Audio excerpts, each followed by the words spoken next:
Bonjour à tous. Eh bien, prenons un instant aujourd'hui pour lire et méditer un passage du livre du ciel de Luisa Picaretta. Au nom du Père qui m'a créé, du Fils qui m'a sauvé et du Saint-Esprit qui me sanctifie. Amen. Jésus, je m'immerge en toi, dans ton acte unique et éternel d'amour, dans cet acte primordial, continuel, incessant, dans ta divine volonté. Je m'unis à toi, je m'identifie à toi, je me consume en toi, je fonds ma volonté dans la tienne, je la fusionne dans la tienne et je t'appelle comme tous les jours, Jésus, dans mon cœur, dans ma vie, pour que tu le nettoies, que tu t'en occupes, que tu le sanctifies, que tu le purifies, que tu y retires tout ce qui te déplaît et que tu recrées dans mon cœur cet espace indispensable pour que ta divine volonté puisse se déployer en moi. Je veux être vraiment un instrument de paix, d'amour, de justice et de miséricorde entre tes mains. Alors fais ce qui te plaira de ma vie, que ta volonté soit faite dans ma vie, dans la vie de tous les hommes, Seigneur, que ton royaume puisse s'établir ici-bas. Seigneur, je m'offre complètement à toi, je t'offre mes désirs, mes pensées, mes émotions, ma volonté, bien sûr. Je viens tout déposer au pied de ton trône et je te supplie de te servir de tout, comme fondation pour établir ton royaume. Viens dilater mon âme pour me donner tout ce dont tu rêves de me combler et le donner à tous mes frères et sœurs. Ce que je te demande pour moi, et bien sûr je le demande dans ta divine volonté, au nom de tous, comme si ma bouche était le porte-parole de toute l'humanité. Seigneur, vraiment, nous t'accueillons, nous te considérons comme notre roi, notre bien, notre tout, notre Seigneur, et nous voulons te laisser toute la place dans nos vies. Nous voulons unir nos humanités à ta divinité pour perdre le néant que nous sommes et pour vraiment que ta vie se déploie en nous. Nous voulons vraiment voir ta vie divine grandir en nous. Aussi, aide-nous à mettre en pratique tout ce que tu nous donnes comme enseignement, parce qu'il n'y a que dans cette mise en pratique que nous allons faire grandir ta vie en nous. À chaque fois que nous t'appelons dans nos actions, nous faisons grandir ta vie en nous. Donc c'est magnifique, Seigneur, aide-nous à cette mise en pratique. Nous t'offrons nos mains pour que tu agisses dans toutes nos actions, et ce jusqu'à notre dernière action. Nous t'offrons nos pieds pour que tu divinises chacun de nos pas, nos yeux pour que tu regardes à travers eux, que nos regards soient marqués du sceau de ta compassion. Nous t'offrons nos bouches pour que tu puisses t'en emparer, parler à travers elles, toucher tes enfants à travers nos paroles. Nous t'offrons nos respirations, que tu viennes respirer toi-même à travers elles. Nous t'offrons toutes nos pensées, que tu les ordonnes en toi, que nous ne pensions qu'à toi, que nos pensées ne soient tournées que vers le ciel et que vraiment nous puissions accueillir, comprendre tout ce que tu nous donnes et nous en délecter, nous en abreuver, et que nos vies puissent complètement se transformer. Nous t'offrons également, Seigneur, nos battements de cœur. Nous te supplions que ce soit ton divin cœur qui batte à travers le nôtre, que nos cœurs battent à l'unisson et qu'à chacun de nos battements de cœur, tu puisses entendre un éternel hymne d'amour, de louange, de bénédiction, de remerciement, d'action et de gloire pour toi, Seigneur, au nom de tous. Qu'à chacun d'eux également, tu puisses entendre toutes les paroles de la prière du Notre Père, que ta volonté soit faite, Seigneur, que ton royaume vienne s'établir sur la terre. À chacun d'eux, nous entendons t'offrir tous les actes d'amour. Nous voulons tous les reprendre, du premier au dernier, tous les actes d'amour de tous les hommes, de tous les saints, de tous les temps, c'est-à-dire les sacrifices, les rosaires, les jeûnes, les mortifications, jusqu'au martyr. Tout ce qui a pu être fait par amour pour toi, pour ta maman, on récapitule tout ce qui a été fait de manière humaine, donc pas dans la divine volonté, on le plonge dans ta divine volonté pour tout refaire, tout sanctifier, tout diviniser et ne t'offrir que du divin, Seigneur. On veut également à chacun de nos battements de cœur, Jésus, te recouvrir de l'amour de ta maman, de tous les actes qu'elle a accomplis dans la divine volonté depuis la seconde 1 de sa conception jusqu'à son assomption, tous ces soleils magnifiques de lumière, toute cette splendeur. Nous voulons tout offrir continuellement, sa tendresse, ses bénédictions, ses baisers, ses caresses. Voilà, nous voulons également, à chacun de nos battements de cœur, te recouvrir de tous les actes d'amour que tu as placés dans l'œuvre de la création, de la rédemption, de la sanctification. Nous voulons te recouvrir de l'amour du Père, l'amour de l'Esprit Saint, l'amour trinitaire. Nous voulons à chacun d'eux, placer nos je t'aime sur chaque élément créé, de la plus petite plante à la plus grande, du plus petit herbe, la plus petite fleur, jusqu'au plus grand arbre. Nous voulons placer nos je t'aime, nos actes d'amour, d'adoration, dans le vent, dans chaque goutte d'eau de chaque océan, chaque rivière, dans chaque goutte de pluie, chaque flocon de neige, chaque montagne, dans le soleil, ses rayons, tout ce que ses rayons touchent, dans chaque semence sous la terre, tout ce qui va sortir de la terre, dans chaque nuage, chaque molécule d'air, chaque atome de terre, chaque particule de lumière, chaque grain de sable, chaque poussière, chaque minéraux, partout, Seigneur. On veut placer cet amour pour toi partout, partout, partout, et que cela résonne partout sur la terre, dans le ciel, que tu puisses vraiment en être réjoui. On veut également, Seigneur, t'accompagner, remplir toute l'œuvre de la rédemption, avec nos je t'aime. Nous voulons partir du moment de l'immaculée conception de ta maman jusqu'à son assomption, reprenant toute ta vie au milieu et à chacun des instants, de sa vie à elle, et puis toi, à partir du moment de ton incarnation, on veut vous poursuivre partout avec nos actes d'amour. Partout, partout, partout. Vraiment dans tout ce que vous voyez, touchez, mangez, buvez, regardez, piétinez, respirez.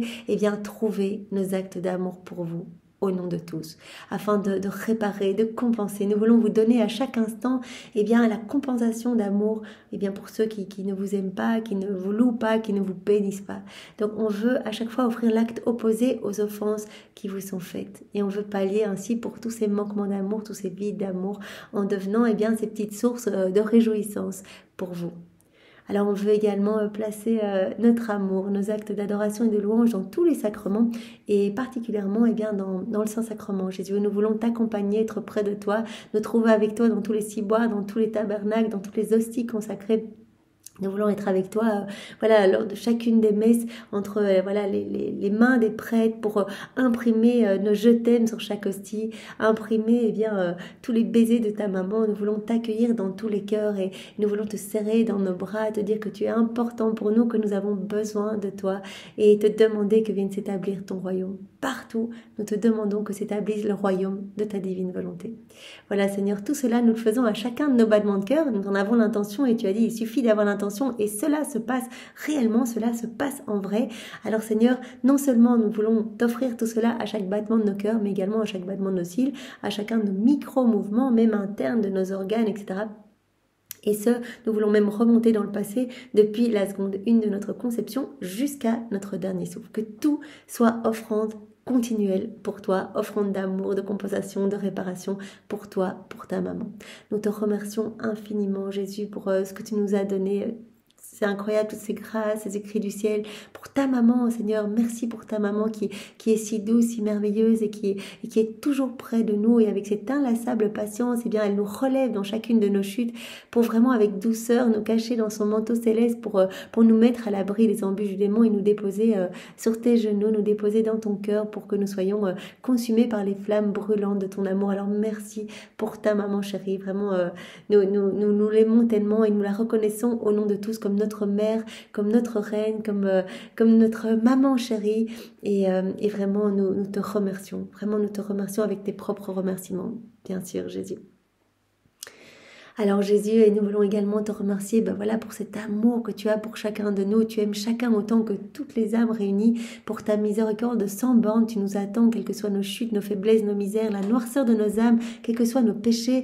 Peu importe, tu nous attends et tu te réjouis de notre retour.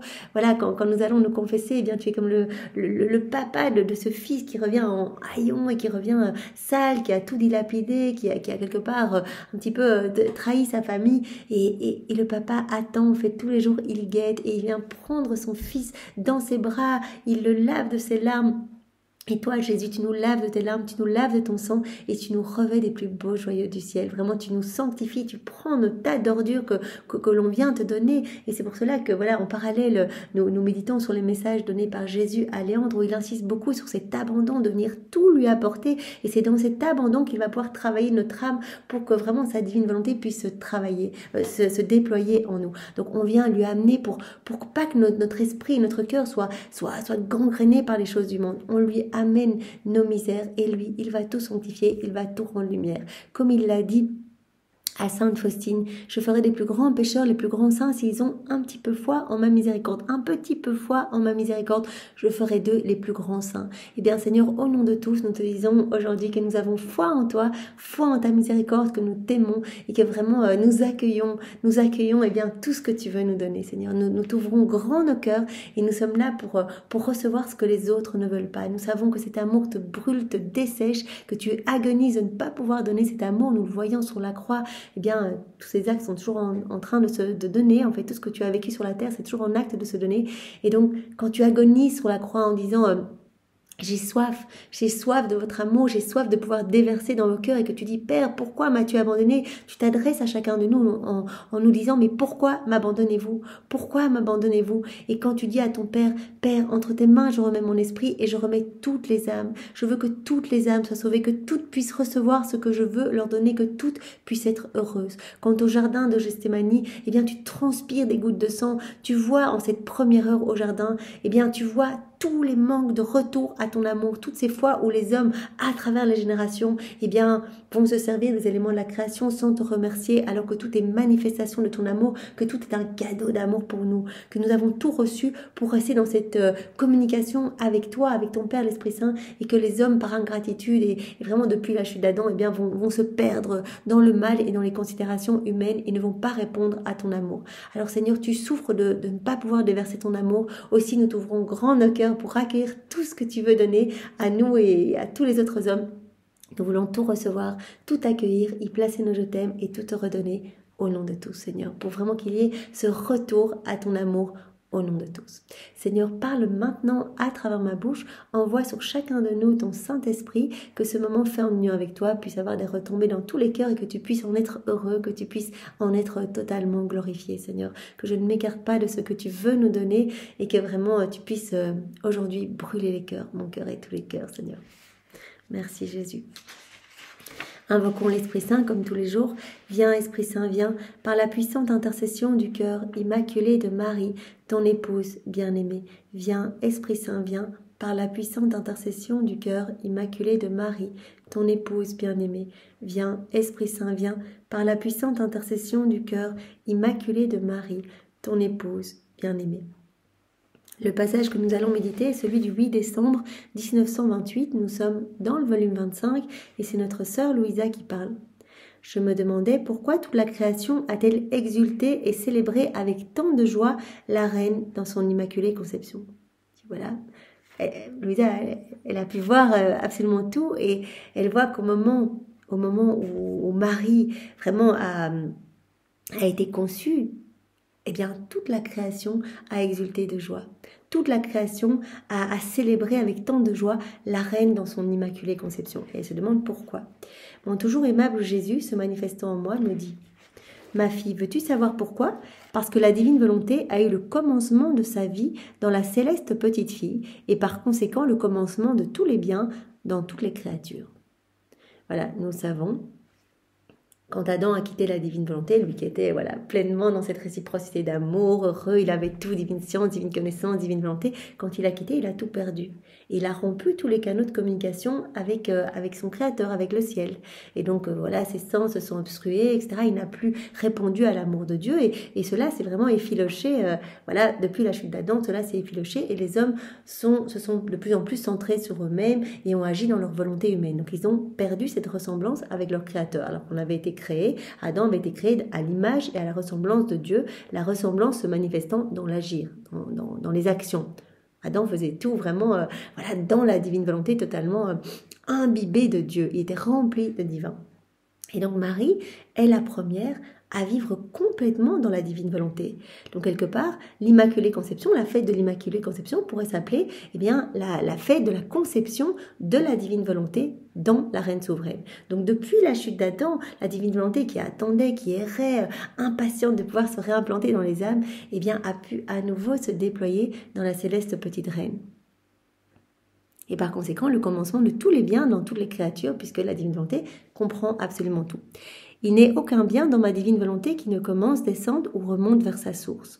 Par conséquent, étant donné que cette céleste petite fille, depuis l'instant même de son immaculée conception, a commencé sa vie dans le divin fiat, et comme elle appartenait au genre humain, elle acquit avec ma volonté la vie divine, et elle possédait avec son humanité l'origine humaine.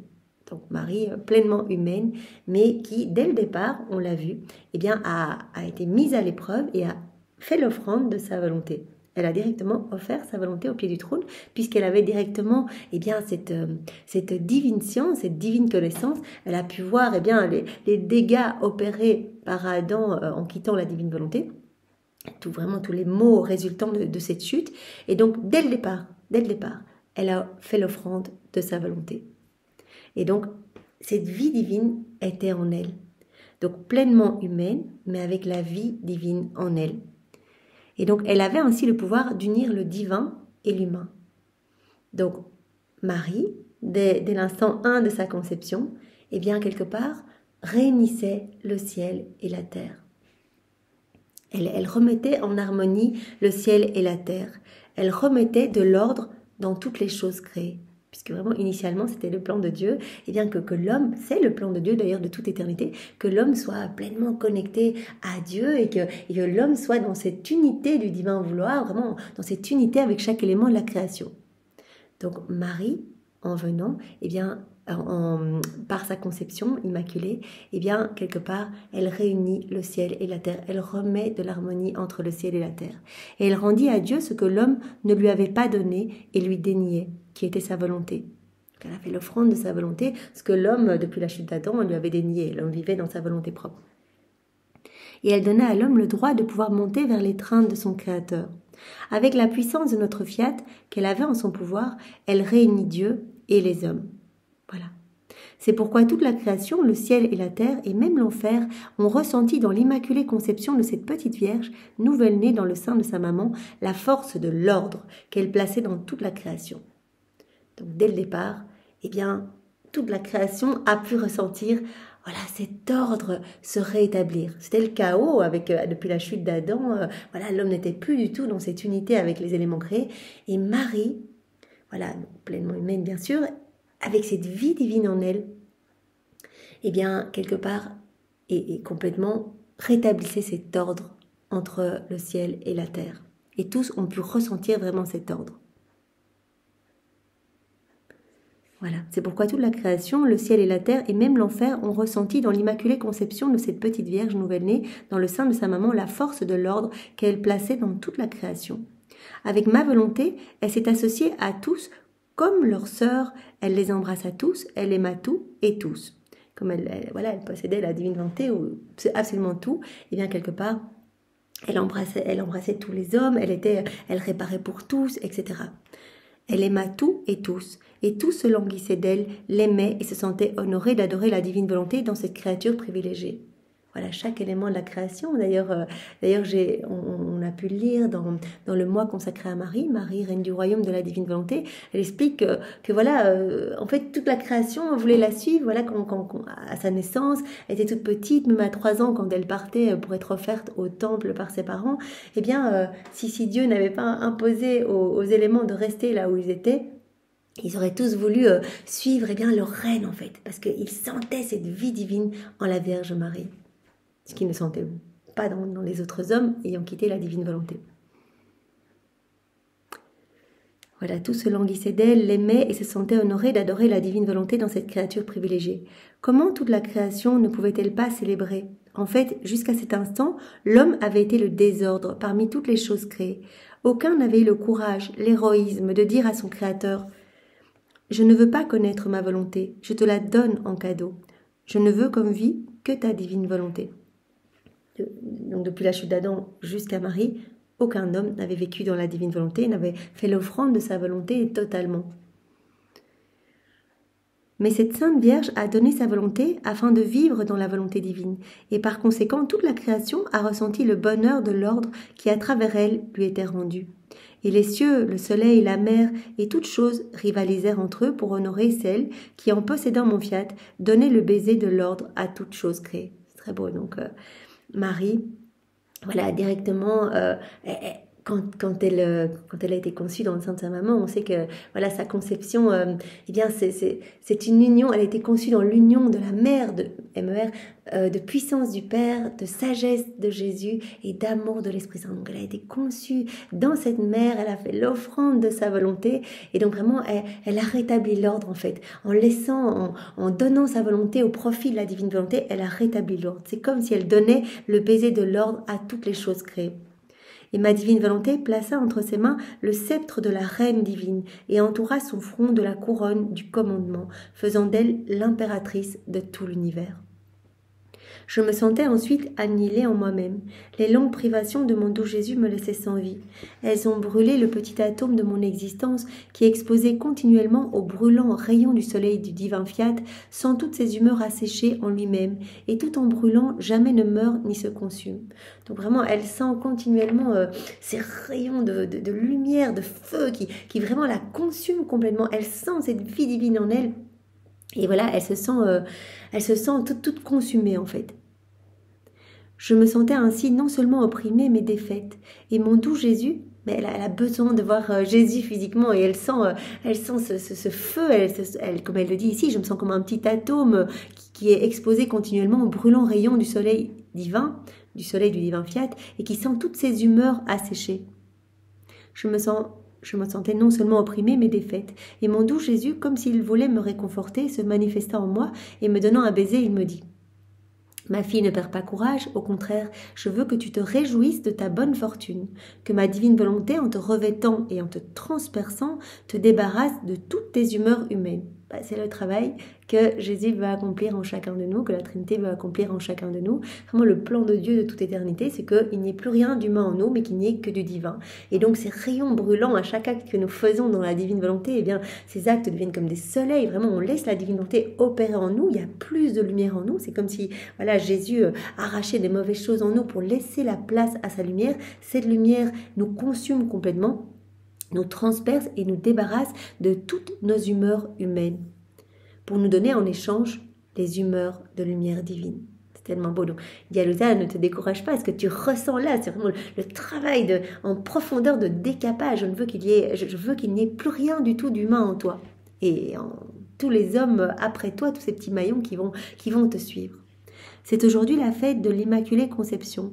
Des mers d'amour, de beauté, de puissance et de bonheur se sont déversées de la divinité sur cette céleste créature. Donc voilà, comme je le disais précédemment, elle a été conçue vraiment dans l'union des trois mères, mères de puissance, de sagesse et d'amour du Père, de Jésus et de l'Esprit Saint. Donc vraiment des mers d'amour, de beauté et de bonheur se sont déversées de la divinité sur elle, sur cette céleste créature. Et ce qui empêche les créatures de pouvoir entrer dans ces mers. Donc on sait que quand Dieu fait quelque chose, c'est toujours un acte de se donner. Donc on peut rentrer dans ces mers. Mais qu'est-ce qui empêche l'homme d'y rentrer dans ces mers pour être aussi dans ces torrents de grâce et se laisser complètement transformer? Ce qui empêche les créatures de pouvoir entrer dans ces mers, c'est la volonté humaine. Voilà, la volonté humaine, elle bloque tout. Avec la volonté humaine, on ne profite de rien, quelque part tous ces cadeaux cachés dans la création, on ne les reçoit pas parce qu'on ne les voit pas, on ne répond pas à l'amour de Dieu, etc. On ne reçoit rien. Donc dans la divine volonté, on va pouvoir se plonger dans toutes ces mers qui ont été déversées sur cette céleste petite créature, Marie, voilà. Et donc il n'y a que la volonté humaine qui nous empêche de pouvoir rentrer dans ces mers. Ce que nous faisons une fois, nous continuons à le faire toujours, sans cesse, sans jamais cesser. Dans la divinité, sa nature est de donner par un acte qui jamais ne finit. Par conséquent, ces mers continuent de déborder, et la maman reine attend ses filles pour les laisser vivre dans ces mers. Donc, voilà, il y a toujours ces mers qui débordent en fait. Elle reçoit continuellement, Marie, ces mers de beauté, de bonheur, de joie céleste. Elle reçoit tout cela continuellement et vraiment cela déborde d'elle. Et elle veut pouvoir les partager en fait. Quand Marie dit voilà, je suis seule dans mon royaume, je suis souveraine, je suis reine, mais j'ai pas d'autres sujets puisqu'il y a très peu de gens qui vivent dans la divine volonté. Je vous attends tous. Je veux que chacune de vos âmes devienne une reine à qui je vais pouvoir tout donner. Je vais tout déverser en vous et vous allez recevoir toutes les grâces que j'ai reçues. Je veux tout partager avec vous. Je suis votre maman, je vous aime et je vous veux heureux. Marie continuellement dans le ciel, elle est en train de prier pour que vienne s'établir sur la terre le royaume de la divine volonté. Je veux en faire des petites reines, je veux les laisser vivre dans toutes ces mers qui m'inondent continuellement. Cependant, la volonté humaine n'a pas le droit d'entrer dans ces mers. Il n'y a pas de place pour elle, et seule la créature qui vit dans la divine volonté peut y avoir accès. Donc c'est magnifique, Seigneur, voilà, on se plonge dans ta divine volonté et on vient vraiment se plonger dans toutes ces petites mers qui ont envahi la Vierge Marie. On veut vraiment tout prendre, on veut vraiment que tu nous donnes tous tes attributs divins, on veut que tu nous ensevelisses dans ces torrents d'amour, de lumière, de puissance, de sainteté. Vraiment que tu nous fasses grandir, que tu nous amènes à cette plénitude de bonté, de pureté, d'amour, de sainteté, etc. Par conséquent, ma fille, tu peux entrer quand tu le veux dans les mers de ma maman. Ma divine volonté est ta garantie et tu auras avec elle libre accès. Voilà, on peut reprendre aussi tous les actes de la Vierge Marie. On sait que tout ce qui a été fait dans la divine volonté, la Vierge Marie, tout ce qu'elle a fait dans la divine volonté, eh bien cela a créé des petites mers de lumière dans cette grande mer de lumière, et on a accès à tout. Donc on peut reprendre tous les actes de la Vierge Marie, on peut reprendre tous les actes de Jésus. Voilà, on peut s'unir à Marie dans tout ce qu'elle a fait, à Jésus, etc. Donc c'est vraiment magnifique. Et seul dans la divine volonté, on peut rentrer vraiment dans cet acte unique et éternel qui comprend absolument tout. Plus encore, elle t'attend, ma maman t'attend, elle te veut, et tu nous rendras, elle et nous, 2 fois plus heureux à cause de ton bonheur. Jésus nous dit, voilà, nous, on veut, la Trinité, Marie, on veut que nos enfants soient heureux. Donc, venez vous plonger dans ces mers de lumière et venez tout recevoir. On vous veut propriétaire de tout. Comme Jésus nous le disait, voilà, il y a quelques jours, l'âme qui vit dans la divine volonté est accueillie à la table céleste. Elle participe au secret divin, elle rentre dans le sacrarium divin. Elle est propriétaire de tout, tout lui appartient, elle ne doit pas supplier pour recevoir des grâces, elle peut prendre, elle se sert, elle peut prendre mon sang, elle peut prendre mes larmes, elle peut prendre la joie de ma maman, voilà, tous les moments de sa vie, elle peut prendre tous les actes de ma maman, elle peut prendre, tout lui appartient, elle peut se servir, elle peut prendre mon pardon sur la croix que j'ai donné au bon larron, à mes ennemis, enfin, à mes bourreaux, etc.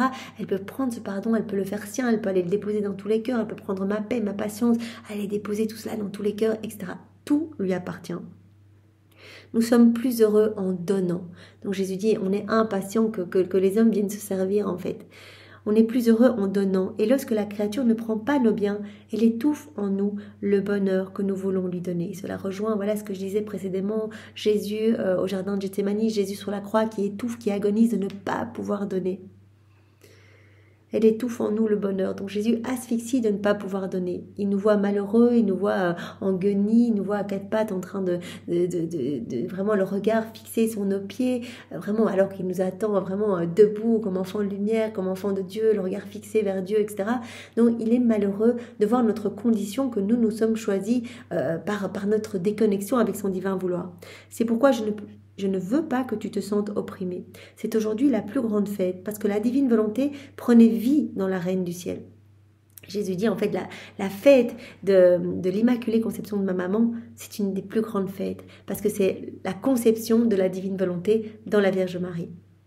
Et c'est la divine volonté qui a fait d'elle voilà, la reine de tout, elle a reçu le sceptre de commandement, etc. C'est le travail de la divine volonté en elle. C'est le divin vouloir qui a purifié son germe, et puis c'est sa volonté offerte, et c'est toute sa vie dans la divine volonté qui a fait d'elle, voilà, qui a fait d'elle la reine de tout, la reine de tout. Voilà. Je ne veux pas que tu te sentes opprimé, c'est aujourd'hui la plus grande fête, parce que la divine volonté prenait vie dans la Reine du ciel. C'était la fête de toutes les fêtes, la première étreinte divine que la créature donnait à son créateur. Une étreinte divine, pas une étreinte humaine, une étreinte divine. On donne Dieu à Dieu dans la divine volonté. Et depuis la chute d'Adam, c'était la première étreinte divine que l'homme donnait à son créateur, en vertu de notre fiat que possédait la souveraine petite fille. C'était la créature à table avec son créateur, comme je le disais précédemment. Par conséquent, c'est aussi ta fête aujourd'hui, Louisa, d'une manière spéciale, en raison de la mission que t'a donnée ma divine volonté. Voilà, Louisa, elle doit former ce royaume, même si Jésus a tout accompli avec sa maman lors de son passage sur la terre. Il est venu vraiment refaire toutes nos vies, quand il a dit tout est accompli, toutes vos vies sont refaites, toutes vos vies sont sanctifiées, j'ai tout refait au prix de terribles souffrances, tout ce qui était déconnecté de la divine volonté, il nous a vus à travers les siècles, eh bien tout a été refait, tout est là en acte de se donner, venez vous servir. Et comment recevoir? En vous unissant à moi, vous allez recevoir les fruits de toutes mes actions, vous allez décrocher tous ces actes suspendus, toutes vos vies suspendues. Et donc, voilà. Donc Louisa, elle a cette mission maintenant de faire connaître, elle reçoit toutes ces connaissances de Jésus, elle forme le royaume avec Jésus. Donc Jésus dit, voilà, ne sois pas oppressé de ne pas me voir, c'est un peu ta fête, c'est la plus grande fête qui soit, la conception de la divine volonté en la Vierge Marie, et c'est un peu ta fête à toi, vu la mission que tu as reçue de la Trinité. Aussi, viens dans les mers de la Reine Immaculée pour jouir de sa fête et de la tienne. Je me sentais transportée en dehors de moi-même dans ces mers sans limite, mais les mots me manquent pour exprimer ce que je ressentais. Par conséquent, j'arrête ici et je poursuis. Donc c'est déjà beau qu'on voit que Louisa, quand elle se plonge dans ces mers de lumière, eh bien, voilà, tout d'un coup, elle n'arrive plus à exprimer ce qu'elle voit, c'est tellement magnifique, cela dépasse tellement l'entendement humain que voilà, souvent elle s'arrête en disant je peux pas, c'est trop magnifique, je suis incapable de l'exprimer. Après quoi, plus tard dans la journée, le confesseur a lu en public ce qui est écrit dans le 15e volume sur l'Immaculée Conception. Et mon bien-aimé Jésus, en l'écoutant lire, se réjouissait en moi et me dit: Ma fille, comme je suis heureux, on peut dire aujourd'hui que ma souveraine maman reçoit de l'Église les honneurs divins en l'honorant dans le premier acte de sa vie, la vie de la divine volonté. Ce sont les plus grands honneurs qui puissent être donnés, que jamais la volonté humaine n'a eu vie en elle, mais toujours la divine volonté. Voilà, donc Jésus se réjouit de voir, le confesseur de Louisa qui lit dans les volumes précédents, dans le 15e, tout un passage sur l'Immaculée Conception. Voilà, on explique le travail de la divine volonté en la Vierge Marie. Et donc il se réjouit en disant: mais enfin ma maman va recevoir de l'Église, parce que cela va se propager, les honneurs divins qui vont l'honorer dans le premier acte de sa vie. La vie de la divine volonté. Ce sont les plus grands honneurs qui puissent être donnés, que jamais la volonté humaine n'a eu vie en elle. On peut honorer la Vierge Marie parce qu'elle a renoncé, mais à chaque instant, à sa volonté humaine. Depuis la seconde 1 de sa conception, elle a renoncé à sa volonté humaine pour faire vivre la divine volonté. Donc c'était une crucifixion continuelle de sa volonté humaine. Et c'est le plus grand honneur qui puisse être fait à la Vierge Marie, qu'on puisse reconnaître cette activité de la divine volonté en elle. C'était là tout le secret de sa sainteté. Voilà, cette crucifixion de sa volonté humaine au profit de la divine volonté, c'était là tout le secret de sa sainteté, de sa hauteur, de sa puissance, de sa beauté, de sa grandeur, etc. C'est mon fiat qui, par sa chaleur, effaça la tache du péché originel et l'a conçu pure et immaculée. C'est la divine volonté qui a purifié son germe. Et mon Église, au lieu d'honorer ma divine volonté, cause primordiale et acte premier, en a honoré les effets et l'a proclamée immaculée, conçue sans péché. L'Église a honoré finalement les effets plutôt qu'honorer le travail de la divine volonté en elle. À honorer plutôt les effets de ce travail et à proclamer la Vierge Marie Immaculée Conception, conçue sans péché.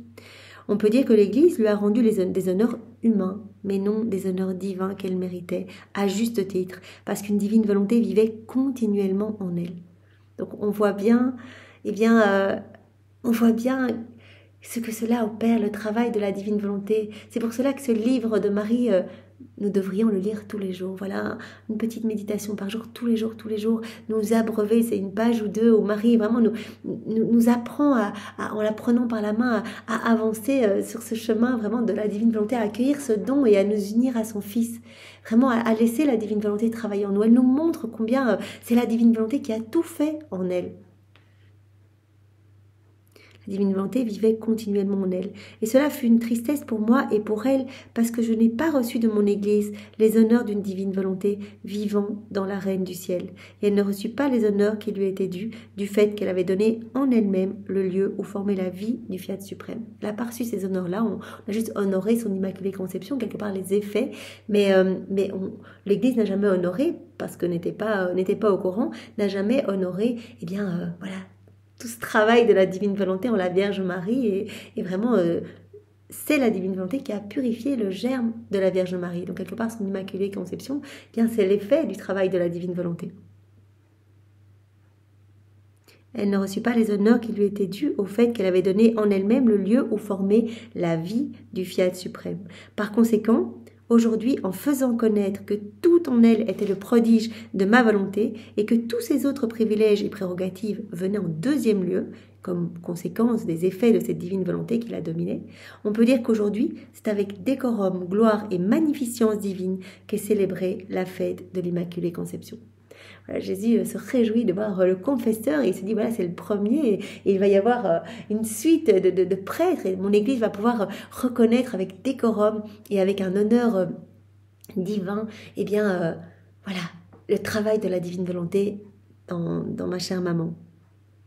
et que toutes les prérogatives, les privilèges voilà, de la Vierge Marie qui lui sont reconnus, eh bien, viennent en second lieu comme conséquence des effets de la divine volonté qui l'a dominée. On peut dire qu'aujourd'hui, c'est avec décorum, gloire et magnificence divine qu'est célébrée la fête de l'Immaculée Conception, une fête qui plus justement peut être appelée conception, voilà, conception de la divine volonté dans la reine souveraine du ciel. Et cette conception était la conséquence de tout ce que ma divine volonté est et a fait, et des grands prodiges de cette céleste petite fille. C'est trop beau.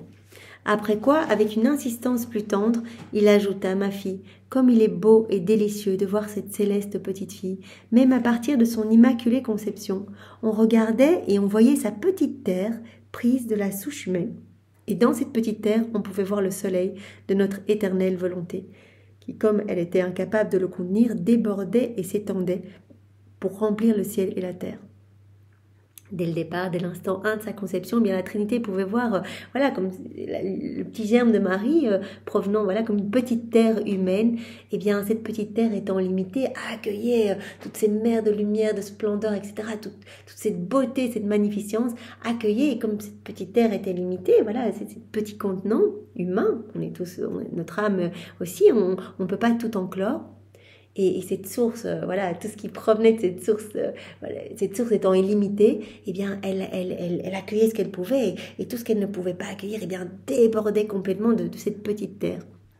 Et donc, on pouvait voir le soleil de notre éternelle volonté, qui, comme elle était incapable de le contenir, débordait et s'étendait pour remplir le ciel et la terre. Donc, de cette petite terre débordait, mais des rayons de partout, de la lumière qui débordait de partout. Nous avons accompli un prodige de notre omnipotence, afin que la petite terre de la petite reine puisse enclore le soleil de notre divine volonté. On voyait ainsi la terre et le soleil. C'est pourquoi, donc, sur la terre, eh bien, il y avait vraiment ce que la petite humanité de la Vierge Marie, eh bien, pouvait enclore. Donc vraiment, elle accueillait, vraiment, elle s'engorgeait à ras-bord, et puis cela débordait partout de son humanité, de ses gestes, de ses pas, de ses regards, de ses paroles. Tout était lumière autour d'elle. Et donc du ciel, en fait, on peut voir la terre avec des effets jaillissants de lumière, le soleil au milieu de la terre. Voilà, c'est ce que Jésus nous disait hier. L'âme qui vit dans la divine volonté fait descendre le ciel sur la terre. Vraiment devient une source de lumière. Vraiment accueille cette source jaillissante contenant absolument tout en elle. Et cette source de lumière va déborder de son humanité. C'est pourquoi en tout ce qu'elle fit, que ce soit par la pensée, la parole, le travail ou la marche, ses pensées étaient des rayons de lumière, ses paroles se convertissaient en lumière, tout était lumière qui sortait d'elle, parce que comme sa petite terre était plus petite que l'immense soleil qu'elle contenait, ses actes se perdaient dans la lumière. Voilà ce que j'ai expliqué précédemment. Et comme cette petite terre de la céleste souveraine était vivifiée, animée et continuellement préservée par le soleil de Monfiat, voilà, il y avait continuellement ce retour d'amour, donc elle recevait, ce qu'elle ne pouvait encore déborder de partout, et puis elle rendait de l'amour uniquement du divin, elle rendait à son créateur acte de louange, d'amour, de bénédiction, et Dieu ne pouvant se laisser vaincre en amour, redoubla encore de cadeaux, et donc elle était continuellement inondée de cette lumière qui débordait de partout, qui repartait vers son créateur, qui allait inonder tous les cœurs, etc. Et comme cette lumière était continuellement animée et vivifiée, elle semblait toujours en fleurs, mais avec les plus belles floraisons. Dans son âme, ouais, toujours quelque chose de magnifique, nouvelle création, nouvelle beauté, nouvelle sainteté, nouvelle pureté, etc. Des nouvelles floraisons qui devenaient les fruits les plus doux, au point d'attirer nos regards divins et de nous garder dans le ravissement, à tel point que nous ne pouvions cesser de la regarder, tant était grande sa beauté et grand le bonheur qu'elle nous donnait. Voilà, en fait, d'avoir accepté d'offrir sa volonté propre, eh bien, la laisser toute disponible pour accueillir continuellement toute cette lumière. Voilà, si on remplit nos cœurs des choses du monde, on n'a pas la place pour accueillir. Dieu, il voudrait donner à chacun, mais voilà, on choisit de se préoccuper des petites choses, des petits soucis, etc. Donc vraiment, venons tout remettre entre les mains de Jésus, restons dans ses bras, faisons-lui confiance, et vraiment, il va petit à petit, ça va prendre du temps, chaque jour, il va venir débroussailler notre âme pour accueillir cette splendeur et cette lumière, et pour que nous devenions, nous aussi, à notre petite mesure, eh bien, une petite source de bonheur pour la Trinité, une petite source de joie. Comme Jésus le dit ici à Louisa, voilà, on la regardait. La Vierge Marie, on la regardait, elle était tellement resplendissante, c'était tellement beau de voir tout cet amour, toute cette lumière qui émanait d'elle. Eh bien, on ne pouvait détacher notre regard d'elle. tant était grand le bonheur qu'elle nous donnait et les ravissements qu'elle générait. Elle était toute belle, la petite Vierge Immaculée. Sa beauté était ravissante et enchanteresse. C'est assez de dire qu'elle était un prodige de notre volonté. C'est tellement, tellement beau. Aussi, les créatures savaient ce que signifie vivre dans la volonté de Dieu. C'est pour cela que vraiment, je vous invite, voilà, si c'est possible, de découvrir ce livre de Marie et de lire 5 minutes, c'est vraiment tout court, 5 minutes par jour. Elle donne une petite prière à faire tous les jours, hein, un petit sacrifice, voilà, quelque chose à faire tous les jours pour qu'elle puisse nous aider à avancer dans ce chemin d'union avec son Fils. Ce livre, donc Marie, reine du royaume de la divine volonté. Si toutes les créatures savaient ce que signifie vivre dans la volonté de Dieu, si on voyait, eh bien, on le voit dans ces enseignements de Marie, on comprend que c'est vraiment le travail de la divine volonté en elle qui vraiment l'a rendue sainte, l'a rendue pure, l'a rendue belle, l'a rendue magnifique, resplendissante. On comprend tout ça. Et donc, si toutes les créatures savaient ce que signifie vivre dans la volonté de Dieu, elles donneraient leur vie pour la connaître et vivre en elle. C'est pour cela que les connaissances sont tellement importantes et que à chaque fois, eh bien, cela nous aiguise encore notre soif d'offrir notre volonté à Jésus et ce continuellement. Alors, Seigneur, vraiment... travaille notre cœur et brûle-nous de ton amour, que nous puissions ne faire que ta volonté et ce jusqu'à notre dernier souffle. Vraiment, nous voulons rester enchaînés à toi, nous ne voulons voir que toi, nous voulons vraiment nous placer dans ton cœur et ne voir que toi, n'entendre que toi, ne parler que de toi, ne marcher que pour toi, ne travailler que pour toi. Nous voulons vraiment... Nous voulons être vraiment ces enfants de lumière dont tu nous parles, Seigneur. Alors, donne-nous toutes les grâces pour, vraiment, dans ta divine volonté. Voilà, il suffit de le vouloir, quelque part, de tout rejouer, mais il faut le vouloir. Donc, nous te demandons vraiment cette grâce, de cette constance. Dans cette constance, eh bien, nous te manifestons notre désir de vivre dans ta divine volonté. Donc, aide-nous vraiment à faire nos actes préalables le matin, à faire nos actes continuels dans la journée, c'est-à-dire t'appeler tout au long de nos petits actes de la journée, tout au long de notre quotidien, d'appeler dans nos petites actions, vraiment pour que nos actes puissent devenir lumière, puissent rejaillir de ta splendeur comme tout ce que faisait la Vierge Marie en continu. Elle n'a jamais quitté la divine volonté, donc tout n'était que lumière, splendeur, au point tel que quand elle est arrivée dans le ciel, eh bien, elle a vu tout le ciel qui regorgeait de soleil en fait, parce que chaque acte fait dans la divine volonté est comme un soleil éternel. Et Jésus, eh bien, prononce son fiat créateur sur notre âme. Quand nous l'appelons dans une action, eh bien, il y a quelque chose qui se crée en nous. Voilà, nouvelles étoiles, nouveau ciel, nouveau soleil, nouvelles floraisons, etc. Quelque chose de magnifique qui émerveille le ciel et la terre. Les bienheureux, les saints, eh bien, viennent regarder ce qui a été créé et viennent placer tous leurs actes d'amour. Voilà, ils viennent placer toute leur vie bien, dans cet acte fait en union avec Jésus. Donc cet acte va comprendre absolument tout et va glorifier parfaitement la Trinité. Eh bien Seigneur, voilà, nous voulons être ces instruments tout petits à ton service, Seigneur. Fais de nous ce qui te plaira. Sois loué, béni et glorifié au nom de tous. Au nom du Père et du Fils et du Saint-Esprit. Amen. Soyez tous bénis. Au revoir.